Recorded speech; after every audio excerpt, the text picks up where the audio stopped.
కార్తీక పురాణం 2వ అధ్యాయం 23/10/2025 గురువారం.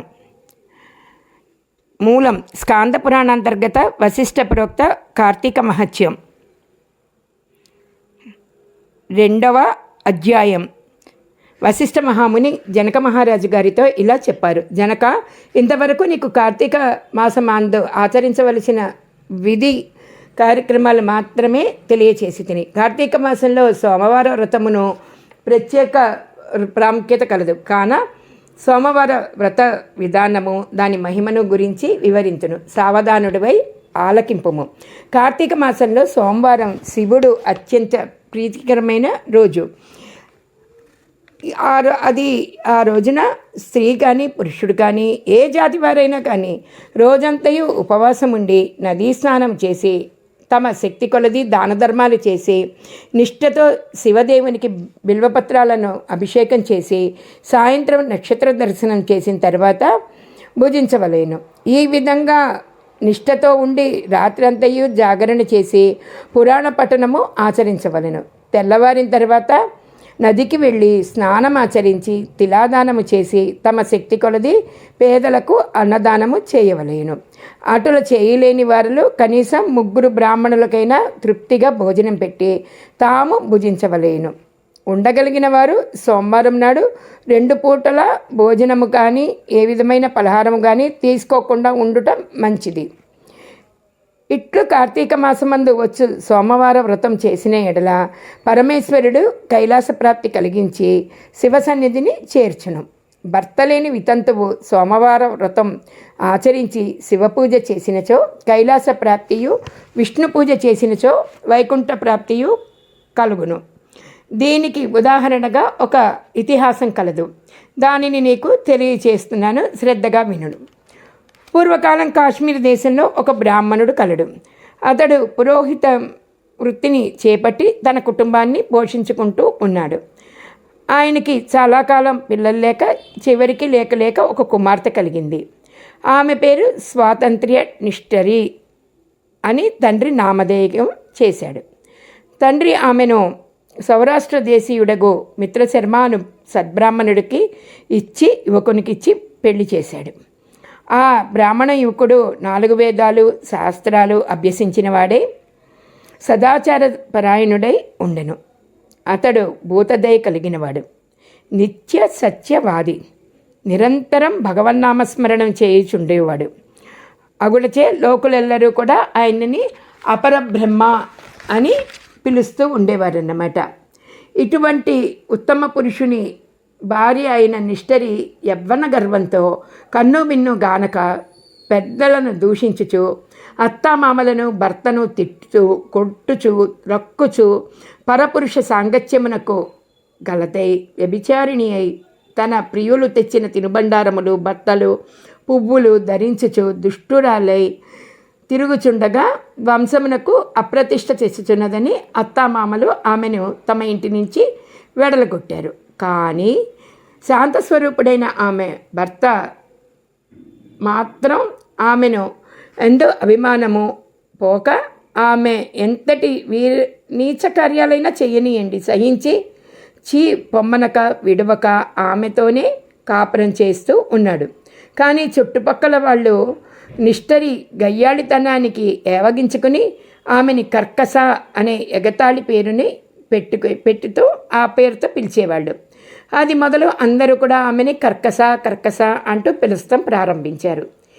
ఇట్లా కొంతకాలం జరిగాక ఆ కర్కస ఒకనాటి రాత్రి శయ్యమీన తన భర్త గాఢ నిద్రలో ఉన్నప్పుడు సమయం చూసి మెల్లగా లేచి తాళి కట్టిన భర్త అని కూడా చూడకుండా విచక్షణ కానీ దయాదాక్షిణ్యాలు కానీ లేక ఒక బండరాతిని తెచ్చి అతని తలపై గట్టిగా కొట్టింది. వెంటనే అతడు చనిపోయాడు. ఆ మృతదేహాన్ని ఎవరి సహాయము అక్కర్లేకనే అతి రహస్యంగా దొడ్డిదారిన కొంపోయి ఊరి చివరనున్న పాడుబడ్డ బావిలో పడేసి దాని మీద చెత్తాచెదారంతో నింపి ఏమీ ఎరగనట్టు మళ్ళీ ఇంటికి వచ్చేసింది. ఇక తనకు ఏ ఆటంకము లేదని ఇంకా విచ్చలవిడిగా సంచరించుచు తన సౌందర్యము చూసి ఎందరినో క్రీగంటతో వశపరుచుకుని వ్రతాన్ని పాడు చేసి నానాజాతి పురుషులతోడను రమించుచు వర్ణ సంకరం అయింది. అంతేగాక పడుచు కన్యలను, భర్తలతో కాపురం చేయుచున్న పడుచులను తన మాటలతో చేరతీసి వారికి కూడా దుర్బుద్ధులు నేర్పి పాడు చేసి విటులను తార్చి ధనార్జన కూడా చేయసాగింది. జనక మహారాజా, యవ్వన బింకం ఎంతో కాలం ఉండదు కదా, కాలం ఒక్క రీతిన ఎప్పుడూ ఉండదు. క్రమక్రమంగా ఆమెలోని యవ్వనం నశించింది. శరీరమందు మేహ వ్రణములు పుట్టాయి. ఆ వ్రణముల నుండి చీము, రక్తము, రసి కారుట ప్రారంభమైంది. దానికి తోడు శరీరమంతా కుష్ఠవ్యాధి బయలుదేరి దుర్గంధము వెడలుచుంది. ఆమె యవ్వనంలో ఉంది కదా అని ఎన్నో విధాల తృప్తి కలిగించిన విటులు కూడా ఏ ఒక్కరూ కూడా ఆమె దగ్గరికి తొంగి కూడా చూడలేదు.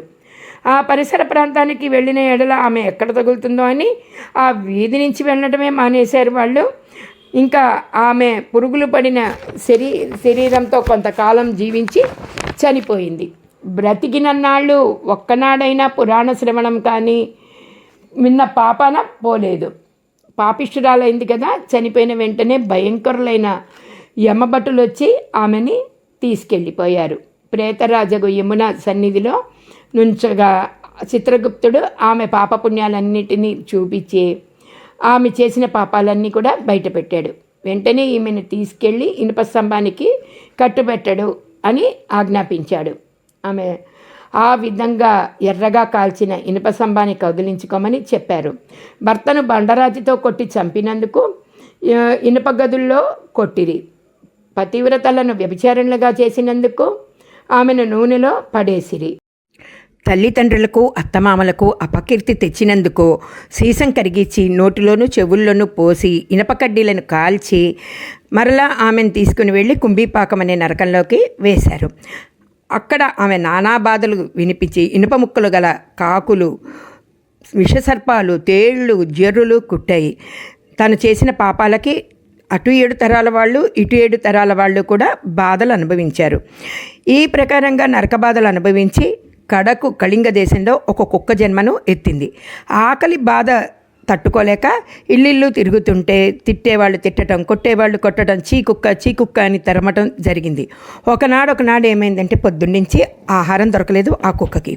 ఒక శ్రోతీయ బ్రాహ్మణుడు కార్తీక సోమవార వ్రతమును ఆచరించి సాయంత్రము నక్షత్రము దర్శనమును చేసి బలి అన్నాన్ని తన ఇంటి అరుగు మీద పెట్టాడు. మనం భోజనం చేసే ముందు కొంత ఆహారం పశువులకి వాటికి పెట్టడం అనేది ఆచారం అన్నమాట. అలా పెట్టి అతను కాళ్ళు కడుక్కోవటానికి లోపలికి వెళ్ళగా ఈ కుక్క ఆకలితో ఉంది కదా, ఆ బలి అన్నాన్ని తినింది. ఆ రోజు కార్తీక మాస సోమవారం అయింది. కుక్క ఎప్పుడైతే ఆ బలి అన్నాన్ని తినిందో పొద్దునంతా ఉపవాసంతో ఉండటం వలన శివపూజ పవిత్ర స్థానమైన ఆ ఇంటిలోని ప్రసాదం తినటం వలన ఆ శునకానికి బ్రహ్మాంతర జ్ఞానం వచ్చేసిందన్నమాట.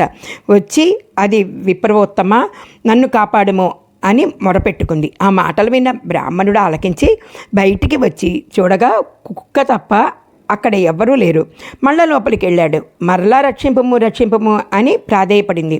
మరలా విప్రుడు బయటికి వచ్చి ఎవరు నువ్వు, నీ వృత్తాంతం ఏంటి అని ప్రశ్నించగా ఆ కుక్క మహానుభావ, ఈ పుట్టుకకు వెనుక 15 జన్మల ముందు నేను విప్రకులాంగనను, వ్యభిచారిణినై అగ్నిసాక్షిగా పెళ్లాడిన భర్తను చంపి వృద్ధాప్యంలో కుష్ఠురాలినై తనువు చాలించాక తర్వాత నానా నరక బాధలు అనుభవించి నా పూర్వీకుల పుణ్యం వలన ఈ జన్మలో ఇలా పుట్టాను.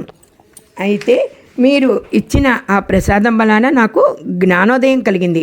కావున ఓ విప్రోత్తమ, నాకు మీరు ఒక ఉపకారం చేయండి. కార్తీక సోమవారం వ్రత ఫలితాన్ని నాకు దారపోయండి. నన్ను ఈ జన్మ నుంచి విముక్తి చేయండి అని ప్రార్థించింది. అని వేడుకొనగా కార్తీక సోమవార వ్రతంలో చాలా మహత్యమున్నదని గ్రహించి ఆ బ్రాహ్మణుడు ఆ సోమవారం నాటి వ్రతమును ఆమెకు దారపోయగా వెంటనే ఒక పుష్పక విమానము అక్కడికి వచ్చెను. ఆమె అందరికీ వందనము చేసి అక్కడి వారందరూ చూచుచుండగానే ఆ విమానమెక్కి శివ సాన్నిధ్యమున కేగెను. వింటివా జనక మహారాజా, కావున నీవును ఈ కార్తీక సోమవార వ్రతం ఆచరించి శివ సాన్నిధ్యమును పొందుము అని వశిష్ఠుల వారు హితబోధ చేసి ఇంకను ఇట్లు చెప్పతొడింగిరి. ఇట్లు స్కాంద పురాణాంతర్గత వశిష్ఠ ప్రోక్త కార్తీక మహత్యమందలి 2వ అధ్యాయం. 2వ రోజు పారాయణం సమాప్తం. సర్వం శ్రీ హరిహరార్పణం. దానములు: కలువపూలు, నూనె, ఉప్పు. నిషిద్ధ పదార్థములు: తరగబడిన వస్తువులు.